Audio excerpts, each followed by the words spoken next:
যেভাবেই হোক বসার তৌফিক দিয়েছে। ইমানদার তার দিলের ইমানের পরিমাপ করতে পারে যে আমি মসজিদে বসলে ভালো না।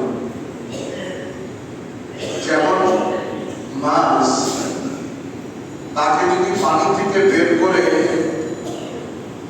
খালি 24 ক্যারেটের স্বর্ণ দিয়ে বানানো প্লেটের মধ্যে বালিশ দিয়ে তাকে শোয়া দেয়, মাছ শুইবে না, সারা প্লেটের মধ্যে লাফাইতে থাকবে। কিন্তু যদি তাকে ঘরের ময়লা পানির মধ্যে, বালতির মধ্যে, হাড়ি বাতির ধোয়া আবর্জনা পানির মধ্যেও ছেড়ে দেওয়া হয়, মোটামুটি স্থির হয়ে যাবে। কারণ তার হায়াত ওই জায়গার মধ্যে, তার স্থিরতা পানির মধ্যে। ইমানদার মসজিদে আসলে দিল স্থির হবে, চাই মসজিদ এয়ার কন্ডিশন লাগানো, মার্বেল লাগানো হোক, অথবা মসজিদ বাবলা গাছের পুরনো ডাল দিয়ে বানানো। আফ্রিকাতে আমরা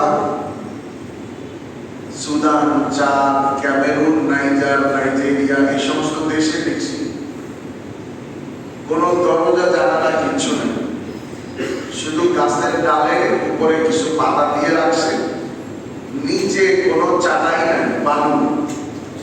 এই হলো তাদের মসজিদ।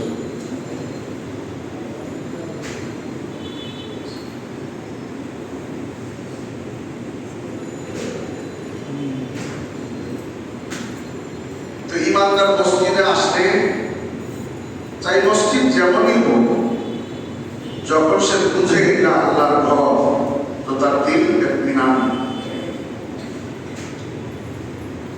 এখন কথা হলো এর মুহতারাম আজিজ দোস্ত, এরকম দিল বানাবো কেন? আমি তো দেখছি আমার দিলও ছটফট করে। তো আমার দিল স্থির হোক, ভালো লাগে, মসজিদে বসতে মন চায়, এটা বানাবো কিভাবে? গায়ের জোরে তো আর দিলের উপরে তো কন্ট্রোল চলে না। দিল তো এমন জিনিস, ক্ষণে ক্ষণে পরিবর্তন, আরে কারো কথাই শোনে না দিল, কারো কথা শোনে না, বরং দিলের কথা হাত পাও চোখ কান সবাই শোনে, সবাই মানে। দিল হইল শরীরের বাদশাহ, দিল হইল শরীরের ড্রাইভার, দিল হইল শরীরের এমডি। যা বলবে হাত পাও চোখ